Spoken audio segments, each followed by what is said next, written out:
The Phoenix Suns had their fair share of issues on the defensive end of the floor in that second quarter, in particular, of their loss on Sunday against the Milwaukee Bucks. And obviously, they gave up 11 threes. The Milwaukee Bucks made 11 of 13 to be specific. And even more so, we also saw the Bucks ultimately finish that quarter plus 19, which ultimately they were able to ride the momentum of through the finish line of the game, obviously going through the second half. Just kind of looking at things from the Suns' perspective, obviously they just did not have the requisite level of competition, but also just the attention to detail and execution of scheme on the defensive side of the floor. And we saw the Milwaukee Bucks compromise their coverages ad nauseum in multiple stretches and really just put compromise on the defense to keep them in rotation. And I think a lot of the things that we saw from the Suns, however, with all of those things considered, especially with it being the last game of a 4-game road trip, are easily mitigatable in terms of them just having the requisite level of competition, attention to detail, and being able to execute their game plan. So I just want to kind of dive into the weeds on some of what was going on in that much maligned second quarter, speak to some of the negatives, some of the positives, and apply the context in terms of how things led up to what they ultimately became, and also how they're easily mitigatable. So let's go ahead and dive into the film. Thanks again for tapping in with another film session of mine. If you haven't already, please like and subscribe. Like the video, subscribe to my YouTube channel, and also share it if you feel up to it, if you think it's dope. Also, feel free to comment as well. Always down to talk basketball, whether it's pertaining to the Suns specifically or this specific film session, or if it's an external thought, something independent of that. Always down to talk hoop. But without further ado, let's go ahead and get into the film session. First play we're going to be looking at here is the Suns. Obviously going to be on defense for all of these possessions, and we're going to be looking specifically at the matchups to start. So we got here Royce O'Neal in a small ball adjacent lineup, but also a reserve adjacent lineup with Kevin Durant as the 5. They got him defensively guarding Chris Middleton, and this is the abilities for him to not just guard up, but also guard down. And in addition to Kevin Durant, obviously Royce O'Neal here being able to guard up positions and do so effectively allows for Kevin Durant to stay in the position he's a little bit more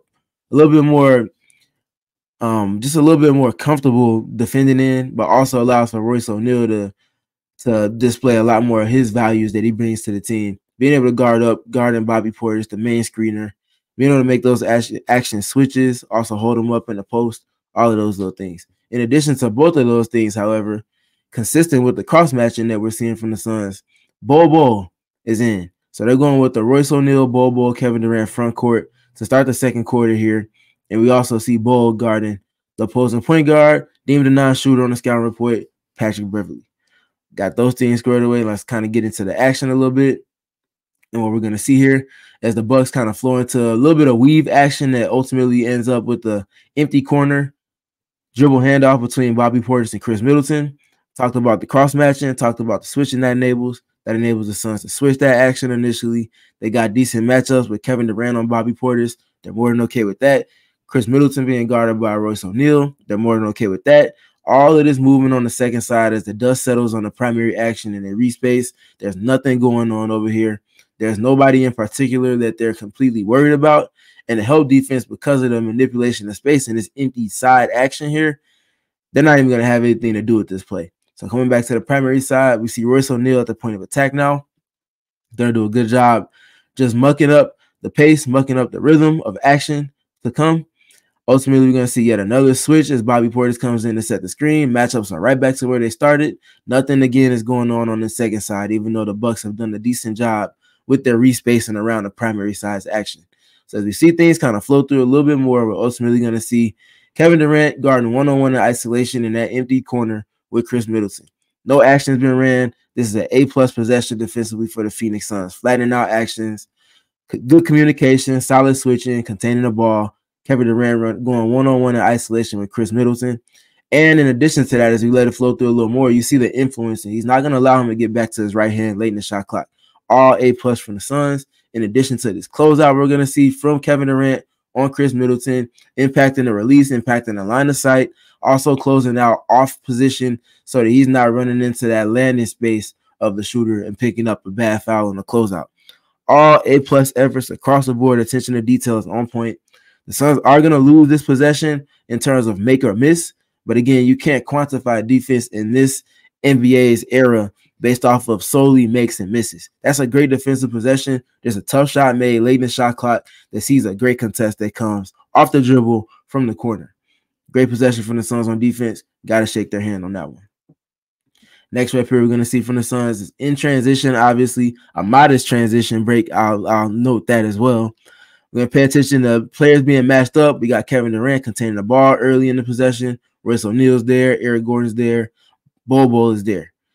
Notice that obviously Bradley Beal in the middle third of the floor alone at the moment, like Will Smith on the last episode of Fresh Prince of Bel-Air, is not guarding anybody. Bobby Portis is back here kind of getting himself together before he comes into play into the transition attack. But back to the primary action here.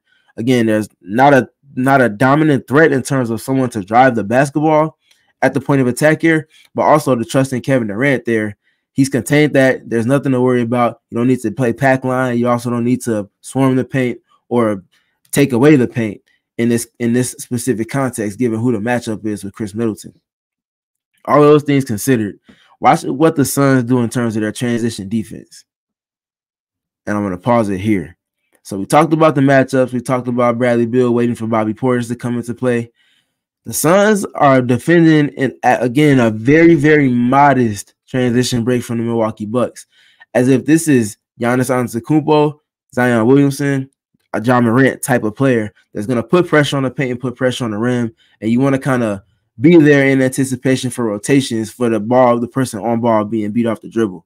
This is not that type of player in Chris Middleton. And also Kevin Durant is not the type of defender that's consistently blown by like that. So you should be able to trust that, but also in your transition defensive principles, not all be sucked into the paint in this capacity to where now if there's a trailing defense, if there's a trailing opponent or someone that's shaking up, like if Patrick Beverley came towards the ball, et cetera, you have this much distance to close out while this player has their momentum going straight to the basket for a dead-on potential opportunity from deep. And that's exactly what we're going to see is Chris Middleton has his still frame right now, is making a pass to Bobby Portis. And Bradley Beal is so many steps away from Bobby Portis, but also so many steps into the paint. It's not the 1990s. It's not the early 2000s. It's not even the mid-2000s. In 2024 transition defense, you have to be able to guard the three-point line just as much as guard the paint. And then again, in this context, with who Kevin Durant is guarding, shouldn't have to be this far into the paint, and you shouldn't be this far away from your next matchup as well. All those things kind of add up to the defensive dominoes falling in favor of the Milwaukee Bucks. Bobby Portis, the hottest player on the court, transition opportunity in rhythm, steps right into it, knocks it down. And the closeout is decent from Bradley Beal, but he's late because of the distance he has to create, but also the height discrepancy. Bobby Portis, 6'9", 6'10", releasing it from almost 7 feet in terms of height. Bradley Beal is unable to contest this in terms of impacting the release, impacting the vision, or also just generally entering the conscience of Bobby Portis as Bobby Portis catches, finds the laces, and then lets it rip. Advantage Bucks, Bobby Portis knocks down yet another three. And then again, continuing on the defensive side of the floor, looking at the Suns, we're going to see another bout with matchups early in the shot clock in transition. Again, a very, very modest transition attempt here from the Milwaukee Bucks in terms of possession. Looking at the Suns again, paying attention particularly to Eric Gordon this time, looking at where he is in relationship to AJ Green. Now, this pass, because of where Eric Gordon is, could just be made on a beeline to AJ. But instead, to make sure that Eric Gordon isn't able to cut this and split two like a free safety in football and take this for a pick six the other direction, they elect to go into an off-script wide screen, pin down, if you will, from the middle of the floor from Patrick Beverley, just playing the leverage and understanding that Eric Gordon is out of position. Again, this time with 19 seconds left on the shot clock, the Milwaukee Bucks are already presented with an advantage on a very modest secondary transition break. They're able to get this wide open three-point opportunity for AJ Green. And again, because of Eric Gordon having so much distance to make up before even getting the contest, and in addition to that, AJ Green being in movement and also being able to just catch and raise without a defender being in his face on the catch, Eric Gordon's late. and he's already up into his catch and raise and elevate before Eric Gordon can even get his hand up. The contest is late. It doesn't even enter the conscience again of the shooter. Advantage Bucks again. AJ Green knocks down a 3. Again, when I talk about mitigatable things, just being matched up early and being in position early helps with your general defensive desires in terms of just being organized from the onset. You don't have that, you can't be a successful team on a defensive end on a possession-by-possession basis. Didn't see that in back-to-back possessions there. A microcosm of some of the things we've seen in spurts over the course of the season from the Suns. Again, it's been consistent from them, but it's also something that's very easily mitigatable just by, don't even need film for that, just being locked in just a little bit more to your matchups. And now speaking to matchups, we got Jusuf Nurkic back on the floor now. So the matchups are a little bit more traditional for the Suns initially. What they're going to be in is Nurkic obviously being at the level of the screen with Damian Lillard. And obviously looking to flatten out those actions and buy time for Bradley Beal to ultimately navigate the screen, get back to the ball, and then Nurkic can get back on the pop with Bobby Portis, while also seeing some support from Eric Gordon. So if you kind of let this one flow through, you'll see what I'm talking about. So the Bucks, with the action that was consistently compromising the Suns, with the relationship and two-man game between Damian Lillard and Bobby Portis. We see the wide pin from Damian Lillard from Bobby Portis. We see Bradley Beal do a solid job navigating that. But this is where the issues start to come into play. Firstly, looking at the manipulation of space, the Milwaukee Bucks are in trips left. They got 3 players to the left side of the floor. This entire side of the floor is empty for the two-man game between Bobby Portis and Damian Lillard to take place. They go wide pin, obviously, for Damian Lillard to get the catch. That's the entry into their offense. And they're going to flip that and turn it into a rescreen, this time being an angle screen for Damian Lillard to go towards the outer thirds of the floor and pick and roll with Bobby Portis, or pick and pop, rather, with Bobby Portis. Talked about Jusuf Nurkic being up to touch at the level of the screen and trying to hold attention and just contain the ball just for a beat or two with a 2 or 3 step lateral in terms of flattening out action from the level of the screen for Bradley Beal to navigate, get over it, get back attached to Damian Lillard, and then they play from there. That's the desire in terms of scheme. Now, what we're going to watch for is Jusuf Nurkic, does his job in terms of sticking to the ball, not allowing Damian Lillard to turn the corner. Issue is going to come here with the screen navigation from Bradley Beal. So we see the space that's conceded here. As Bobby Portis is coming in to set this screen, you got communication here from Jusuf Nurkic. You got Eric Gordon here, peeled in at the nail to help take away any type of rejecting of a screen, or also obviously help for Jusuf Nurkic on his show when Bobby Portis predictably pops after he sets the screen. Everybody's in position except for Bradley Beal. Bradley Beal here has to engage and get into the airspace, crowd that airspace, and get attached to the hip and load it up to ultimately navigate this screen from Bobby Portis. Because of this distance here between Bradley Beal and Damian Lillard, it concedes a friendly screening angle for Bobby Portis, and hats up to Bobby Portis because he lays the wood on the screen and makes Bradley Beal stick to it. That enables space and separation for Damian Lillard as he comes off the screen, and he's going to attack the lateral of Jusuf Nurkic to stretch that rotation from him, distance himself from Bobby Portis as well as Bradley Beal, and ultimately force the Suns into a late switch scenario, which is not what they want, which is not what they desire in terms of the scheme that they're putting forth defensively. Damian Lillard is gained access to who they're deemed as their Waldo in Jusuf Nurkic, the opposing center, obviously, and he's able to do what he does in the open floor in isolation, step back, three-pointer, bombs away, knocks that down, does what he does, dang time.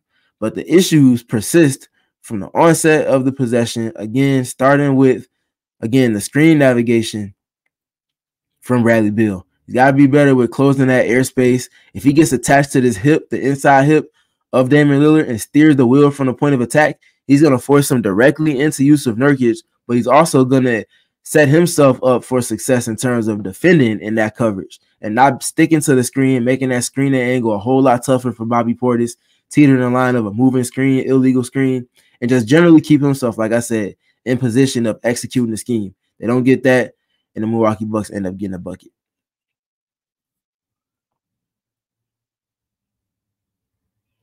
All right, next rep here, looking at the Suns. Again, early offense, a little bit less of a modest break than we saw in those last 2 reps from the Milwaukee Bucks. They get the ball across the half-court line with 20 seconds left rather than at 18 or 17.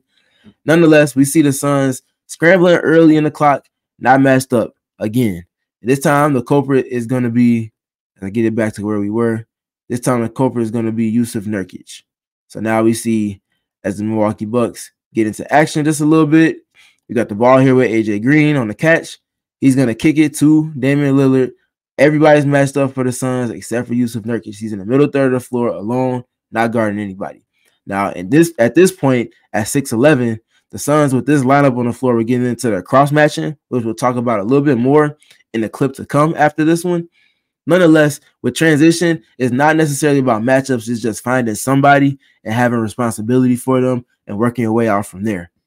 The Suns don't get that in that early portion of the shot clock.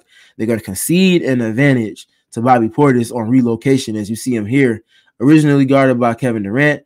Ultimately, we're going to see Kevin Durant pass the baton off late with communication to Yusuf Nurkic. And then in addition to that, Nurkic is going to be late in reaction to the communication from Kevin Durant.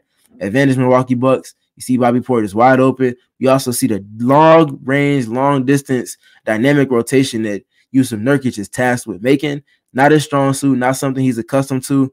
He's going to do a good job running Bobby Portis off the three-point line.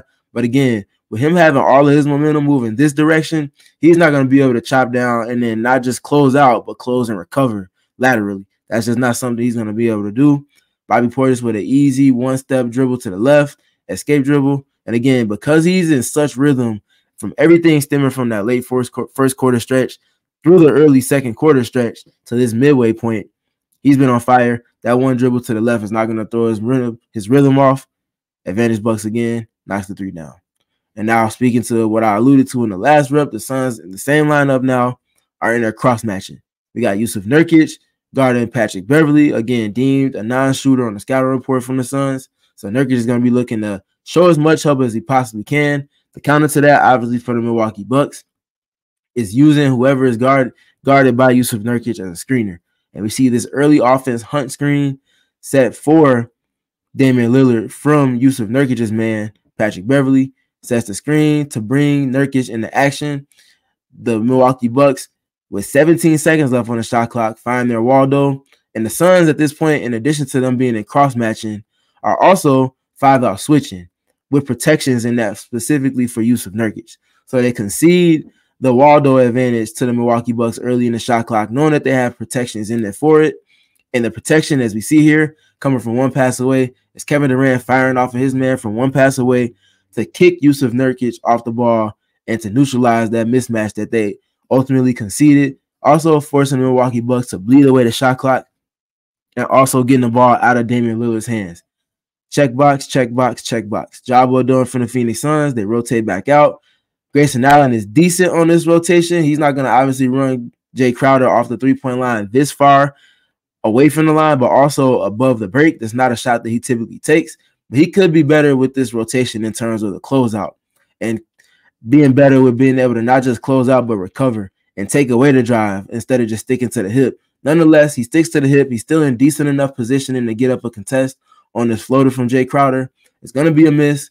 The Suns are not going to come away with the initial offensive rebound as Bobby Portis taps it back out. But the Suns are going to do a great job with their spray rotations, getting back into there, taking away the three-point line from Damian Lillard. And ultimately, because of the attention to detail and the timeliness and communication and the sharpness with their rotations, they're going to net themselves an opportunity to force a turnover. They do just that. Again, it's not about them not trying different things. It's not about them not having the requisite pieces to execute defensively. It's just about whether they're doing so and doing so on volume in a sustained manner. We see what happens when they do so there on that rep. They keep the Milwaukee Bucks flattened out action-wise. They're able to get up contests. They're able to ultimately force a turnover. Job well done. And then on this rep here, we're again seeing more cross-matching. Yusuf Nurkic guarding Patrick Beverly. This time, Royce O'Neal is now talking to his abilities to not just guard up, but guard down and do so effectively. Guarding Damian Lillard. Kevin Durant's guarding Bobby Portis. They got the cross-matching. They got that matchup set early in the shot clock, 18 seconds left. Play ball. As we see the Bucks start to get into action, we're going to see a screen here coming from Bobby Portis. Obviously, the relationship between Royce O'Neal and Kevin Durant, but also generally the scheme at this point in the second quarter. The Suns going to 5-out switching, able to flatten out that action. Solid job from the Suns.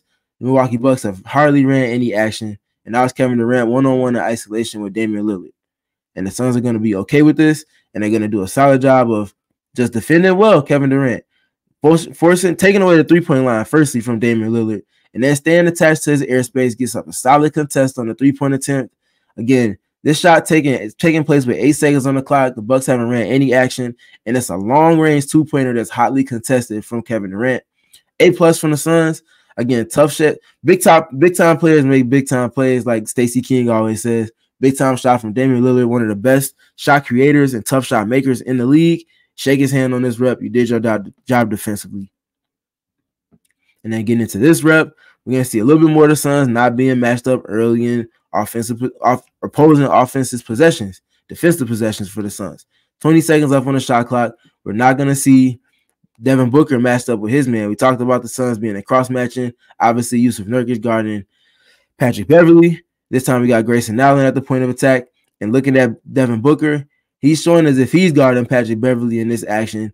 And Jay Crowder is going to be wide open, just making a beeline cut straight to the front of the basket. Damian Lillard hits him early. The Suns do a solid job spraying into emergency rotations to cover up for that, flattening out that action. Not a job well done from the onset defensively, but a good job covering up for their mistakes and getting their defensive shell reset. So as we see the Milwaukee Bucks ultimately get it back to Damian Lillard, you see the corner is emptied. We got Damian Lillard working one-on-one in isolation with Royce O'Neal. But I want to pay attention to the relationship here between Kevin Durant and Devin Booker. So watching the communication between those two right here, you see Kevin Durant and Devin Booker communicating who's going to be the low man and who's going to get into that position early in anticipation for a drive here, baseline from Damian Lillard. Great job being preemptive with that communication there between those two in particular. And we're going to see Kevin Durant ultimately being the low man, stepping over to put the fire out. But I'm going to pause it right here because we talked about at the onset of this specific possession, the Suns being in cross-matching. Cross-matching is fun until your pieces are forced to make rotations that they're not necessarily comfortable or accustomed to making. And as we see the defensive dominoes fall from Yusuf Nurkic, ultimately being brought into action to make a rotation, starting with Royce O'Neal getting beat off the dribble, we see Kevin Durant step over to put the fire out as a low man. Job well done there. Devin Booker is going to be flowing over to help the helper in his sink rotation to take away Bobby Portis, who's in the opposite dunker spot right now. Job well done there. And now this is where the defense is compromised because who's being tasked with covering up for the helping the helper's helper is going to be Yusuf Nurkic with the field rotation. Typically, you would rather this be a more dynamic, more laterally quick athlete to make that rotation over to the corner or just generally play two here to whoever this next pass from Damian Lillard goes to. Yusuf Nurkic obviously is not equipped to make those type of quick twitch rotations, especially in a pinch. And we're going to see their dominoes fall defensively and ultimately concede an advantage to the Milwaukee Bucks with Malik Beasley in the opposite corner of Damian Lillard's drive. He's going to be netted an opportunity at an open three. He's going to knock that down. However, as I bring it back, though, I want to make sure we pay attention to something the Suns can do preemptively again. Seeing this context of where the offense is at the moment, you see the early preemptive communication, like I mentioned, between Durant as well as Devin Booker. Devin Booker could also take it another step further, and obviously this is going to be even tougher in real time. We're doing this with the game paused and being able to slow things down and whatnot. But if they were able to, for Kevin Durant to bump back, be the low man, we talked about Durant's effectiveness and how the team looks in rim protection when he is the low man. Devin Booker taking this a step further, kicking Kevin Durant to the low man spot, but also communicating with Yusuf Nurkic, especially with him being tasked with guarding a non-shooter. Take this rotation below the free throw line and kind of 2-9 here at the nail behind Grayson Allen, or for Devin Booker to just ultimately double switch. So he's switching here and toggling roles principle-wise defensively with Kevin Durant, going from being a low man to being a sink man is Devin Booker. He could take that a step further, take some of the compromising weight off of Yusuf Nurkic and just make himself the field man in anticipation for this baseline drive. A little bit of next level thinking, but I think that's something when they're in their cross matching, which is something I think they need to be in a little bit more, is a way for them to consistently keep their defensive shell intact, keep their pieces in position to be as successful as they can possibly be. Because on this drive, if it's Kevin Durant that's stepping over as the low man to put the fire out, it's a lot more natural of a rotation for Yusuf Nurkic if he's in Devin Booker's spot to step over and sink to help the helper here as Durant steps over to put the fire out. If it's Nurkic here stepping over to sink into Bobby Portis, a lot more natural rotation for him. And then Devin Booker obviously is more than capable of playing 2 in space as the field man to take that first pass out of this context of offense from the Milwaukee Bucks. Again, it's just something kind of next level to think about in terms of them being preemptive and taking things away in anticipation for a breakdown. Takes a different type of level of being locked in and anticipating things. I think it's something they can get to, something to kind of keep in mind as we watch them consistently compile more reps in their cross-matching scheme defensively. Even after all of that, Devin Booker gets up a decent contest, but that's just too strenuous of a rotation to make to get up an effective one on a consistent basis. And then here we're going to see Grayson Allen at the point of attack now. He's going to do a solid job coming into action, navigating the screen.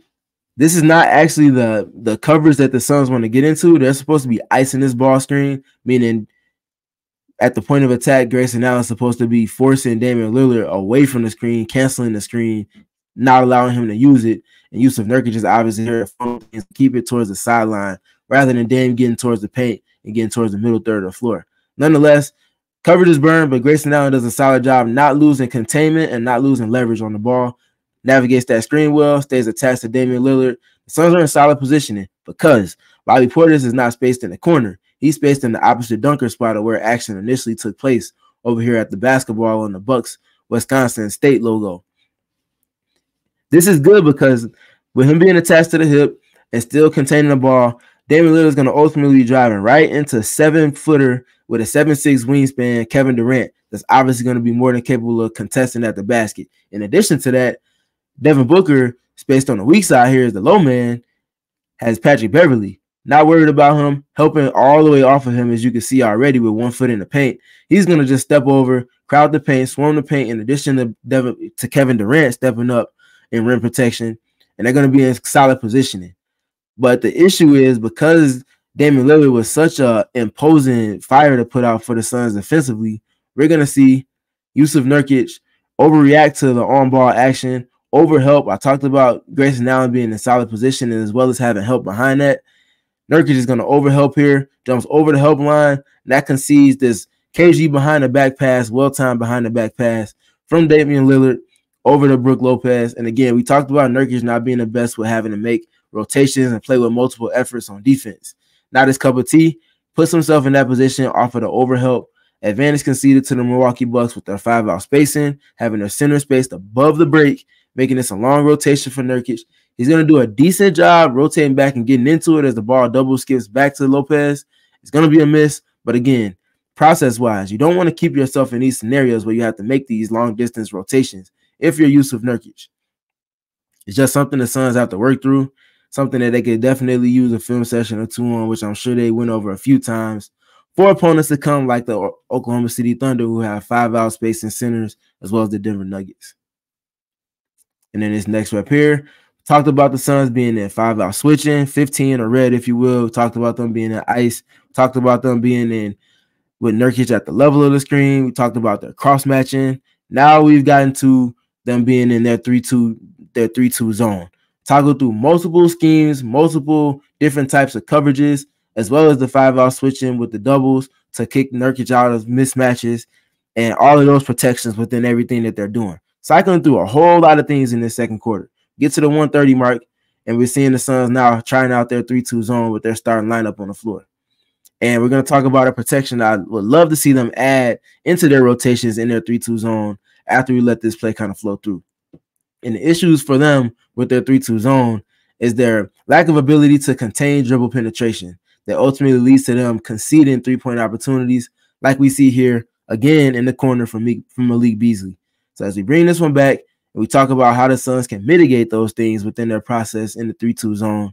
First of all, just guarding the ball better is one thing, but to have protections built in to anticipate some of your teammates potentially being beat off the dribble would certainly do them a great solid. So in this scenario here, having either a triple switch where we see Grayson Allen stepping over here to take over for anticipation of Damian Lillard using the screen from Brook Lopez, the triple switch would be these three players, this triangle of the 3/5 of their 3-2 zone, all shifting with one another. Grayson Allen shifts here. Devin Booker will shift and replace Kevin Durant, and Kevin Durant will shift up and replace, obviously, Grayson Allen, who's helping on the ball, pill switching, if you will. They don't go with that. They don't have that built into their system quite yet, at least. And we see them ultimately concede that advantage on the kick as Damian Lillard turns the corner, not just past Devin Booker, but also past Grayson Allen. Also, in addition to the triple switch, they could just get into a general peel switch here between Grayson Allen and Devin Booker. Obviously, it's got to be preemptive in communication from Kevin Durant here, letting these guys know that there's a pick coming on ball for Devin Booker and for his man. Booker could then duck under this screen. Obviously, he's got Damian Lillard. He's guarding. Has to be timed in sequence well. He could duck under this screen while Grayson Allen's peeling in early to take away the threat of Damian Lillard using his drive. They would neutralize that advantage. Malik Beasley's going to try to sink to the corner from that. Kevin Durant already being in position, could be in better position, being on that block where he's supposed to be. Nonetheless, he could be over there, take away that pass, even just play the general passing lane. He's 7'6", he's an athlete in space. It's going to be a tough window for Damian Lillard to try to skip this over to Malik Beasley, potentially sink it to the corner if they get into this peel switch here where Devin Booker peels under and we see Grayson Allen peel over the top to take away the drive to come. Just little things within their process that they could potentially experiment with. Man principles within their zone defense, would like to see it a little bit more.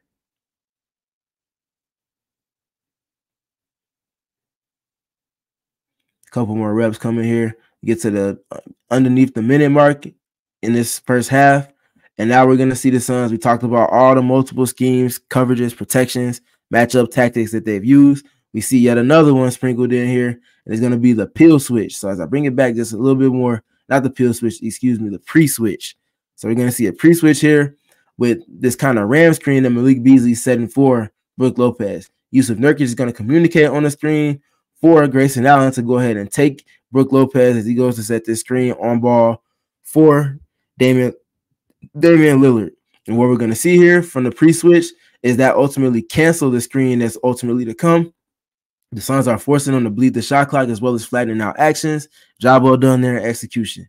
Now we're going to see Yusuf Nurkic's man, Malik Beasley, be implored by Brook Lopez to come set the screen. Ultimately, again, trying to give access for Damian Lillard to who they deem as the Waldo on the Phoenix Suns and Yusuf Nurkic. You're going to do a solid job just staying attached, but also with Bradley Beal at the point of attack, flattening out action. Talked about him being better in screen navigation early in the film session. We see him do a solid job here, and what that ultimately nets the Suns an opportunity, in addition to this very, very astute and smart help here from Grayson Allen. Watch him as Damian Lillard loads up to drive to his left hand here. Boom. Automatically in position, in addition to the ball being contained, leverage not conceded from Bradley Beal at the point of attack.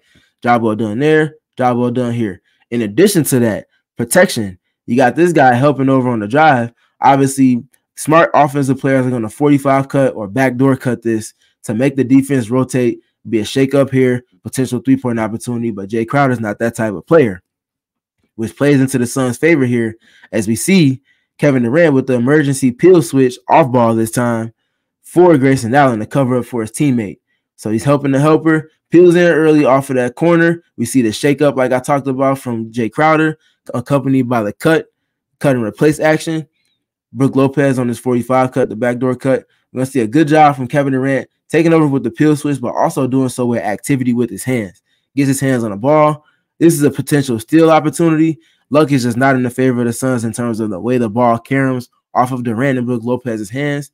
The Bucks are going to score, but again, you can't quantify good defense and bad defense based off of whether a shot is made or not. That's extremely great defense from the onset to the execution within it to the activity helping the helper after that and forcing the shot to come with 7 seconds left on the clock. All A+ defense from the Suns. The ball just does not bounce in their favor, and the Bucks end up scoring late in the second quarter. And then last rep here, things are going to finish the same way they started. We see Bradley Beal kind of ducked in the corner in his GTA Jose Alvarado bag, tries to get the steal. Now, yes, this probably is a travel here from Damian Lillard, but no, the official does not call it. And I'm pointing this part out because we're going to watch for Devin Booker here in this early part of the possession. Completely stops playing defense here. You see the offensive players obviously running back, crossing the half-court line, getting into play. In addition to that, we're going to see 2 to the ball early in offense between Grayson Allen and Bradley Beal on Damian Lillard. Neither one of those two are going to be able to contain the ball. After the Devin Booker stopping playing defense in transition, this is the next important piece, and that's going to force the defensive dominoes to fall. Look who's the only defender here behind all this action, and look who's trailing in the play, creating a natural, essentially 3-versus-1 where Yusuf Nurkic cannot be right.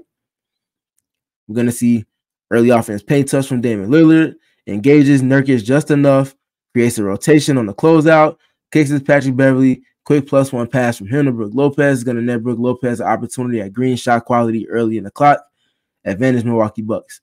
The Suns have to be better in mitigating these things early in the shot clock and allowing for their defensive process to be cycled through on a consistent manner and kind of just building up some defensive rhythm, obviously for the offense to play off of, but for them to contain and sustain defensively across multiple possessions.